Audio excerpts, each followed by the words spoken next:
By the end of this lesson, you should be able to solve a system of equations algebraically or by graphing, and they will involve linear quadratic or a linear circle. So consider the following functions: f of x equals x squared minus x minus 6 and g of x equals 3x minus 6. Systems of equations or more than one equation arise frequently in mathematics. To solve a system means to find all sets of values that simultaneously make all equations true. So if you have two variables, you have two equations. If you have three variables, you have three equations, and so on. Remember, f of x is the same as y equals, g of x is the same as y equals. So, since they both equal y, we are going to set them equal to each other. So x squared minus x minus 6 equals 3x minus 6. And all I did was take 3x minus 6 and put it where y is, since they're both equal to y. Because it's a quadratic squared, I'm going to set it equal to 0. So 3x plus 6, or sorry, negative 3x plus 6. So 0 equals x squared minus 4x. Remember, this has a 1 in front. And negative 6 and positive 6 cancel, and so do all of these. So now, what kind of factoring could I do? Well, two terms means it's a GCF, or a perfect square. 4 is a perfect square, but x is not, so this is a GCF of x. So x minus 4 equals 0. Set your factors equal to 0, so x equals 0. Add 4, and x equals 4. Most people stop there, but remember, this is an intersection of points, so I also need y values. So if x equals 0, I think this equation is easiest, so I'm going to plug x in there. So y equals 3 times 0 minus 6, so y equals negative 6. So my ordered pair is 0, negative 6. And my other equation, or my other solution, x equals 4. I'm going to also use this one. So y equals 3 times 4 minus 6. So y equals 6. So it intersects at 4, 6, and 0, negative 6. And that's how I find my answers algebraically. Please make sure you check your answers. And one way to check them is to do it graphically. Now my axis got shifted over when I printed. I think yours is fine. So now we're going to graph the first one. The first one, f of x squared minus x minus 6, is a parabola. So I am going to grab my calculator, put in the parabola, and find the table. So why don't you go ahead and do that. You should see with this table that the turning point is not there, so I'm going to use my table from negative 1 to 2, and then I'm going to use my turning point, which is between 0 and 1, at a half. And I'm going to change my table. So menu 2, 5. I'm going to start at 0, and I'm going to count by 0.5. That way I have my turning point of, right there, 0.5 is negative 6.25. So get that on your paper, that table, and then graph it. And then continue the video.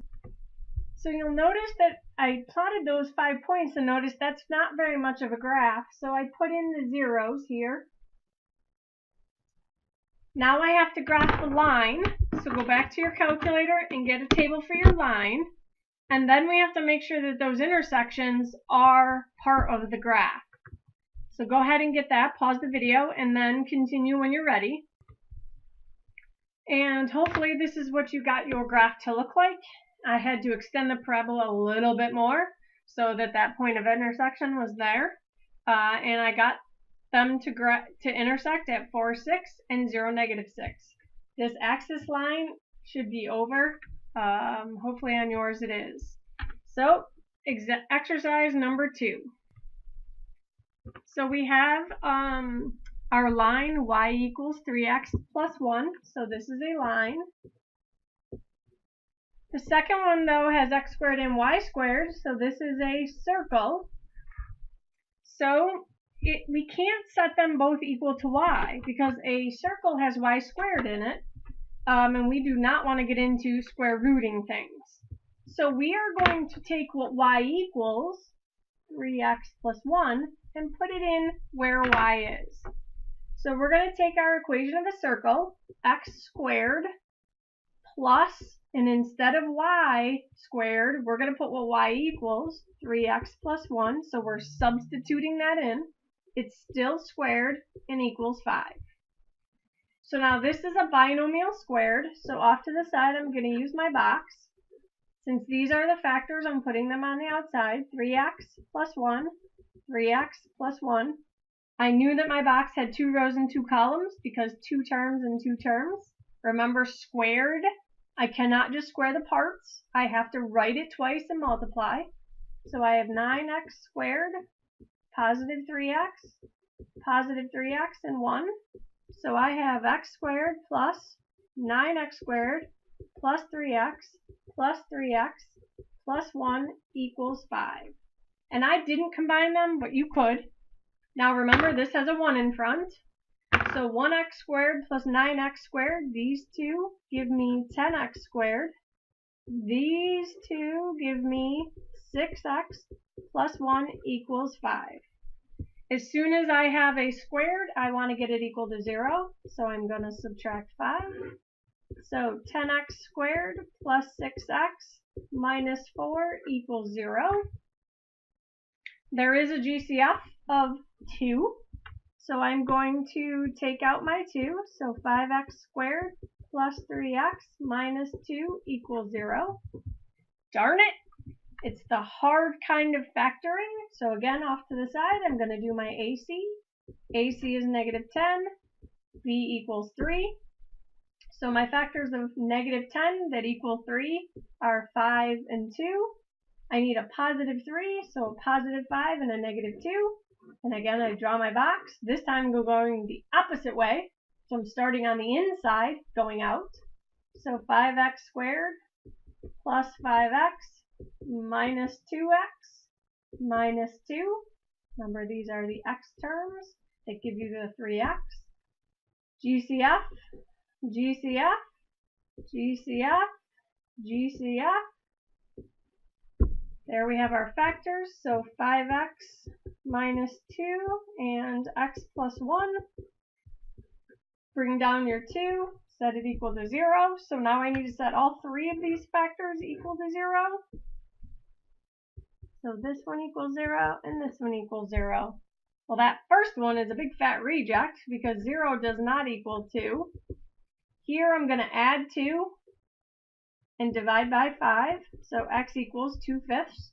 Here I'm going to subtract 1, so x equals negative 1. But again, this is an ordered pair. This is an intersection of the two graphs, so I need a y value. So when x is 2/5, I'm going to use the line equation because it's a lot easier. So y equals 3 times 2/5 plus 1. So y equals 11/5. And if x equals negative 1, y equals 3 times negative 1 plus 1. So y equals negative 2. So my ordered pairs are 2/5, comma 11/5, and negative 1, comma negative 2. So again, we need to find them graphically. Circles are a little bit more difficult. So the first one is a line. Y equals 3x plus 1. So I'm going to put that in my calculator to find some points. Make sure you're labeling because you're going to have 2 equations. In my circle, x squared plus y squared equals 5. I need a center, which is 0, 0. My radius squared is 5, so my radius is the square root of 5, which is irrational, so I'm going to get a decimal approximation, which is 2.23. So I'm going to go to 0, 0. I'm going to go left 2.23. I'm going to go up 2.23. I'm going to go to the left 2.23 and down 2.23. I'm going to make my circle as best I can. And then I'm going to label my intersections. So this one is 2/5, comma 11 over 5. And this one is -1, -2, which we can clearly see. Now let me show you something really cool on the calculator. So grab your calculator. We're going to graph this to verify. So we're going to put in our 3x plus 1, which is our line. Now we need to do our circle. So we're going to hit tab. We're going to use menu, and we're going to use graph entry. We've always done a function, but today we're going to look at equations. And we have an equation of a circle. And that didn't work. So, oh yes it did. I apologize. So menu, sorry. Equation. And when we do circle though, you'll notice there are two. Okay? So I must have hit it too fast. There are two different kinds. Center form or standard form. So this equation is in center form. So our center is 0 and 0, but notice it says what squared. So they want the R value. So we're going to do the square root of 5 and hit enter. There it is. Now we're going to find our intersection. So menu, 8, 1. So menu, 8. I hit 6 the first time. 1, 3. Click on both graphs. So your equation graph and your line. Remember to turn off your tool by hitting escape. And there's our answers. 0.4, comma 2.2, which is the same as 2/5 and 11/5, and -1, -2. So that's a way that you can put in your equations of circles, but this radius squared part, you've got to put in the radius. And that's difficult for some people to figure out.